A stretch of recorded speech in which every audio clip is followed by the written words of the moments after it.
आज चाहिँ 3 बजे उठियो। लोटामा पानी खाइयो।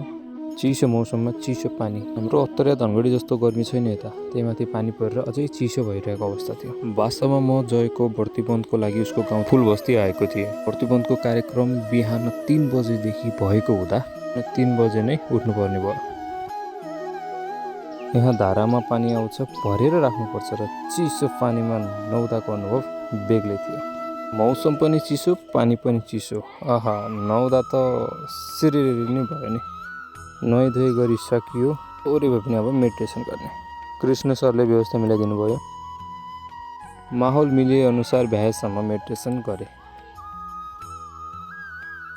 रिल्याक्स एन्ड चिल फिल भइरहेको थियो। म मजाले बाहिरको माहौल हेर्दै थिएँ।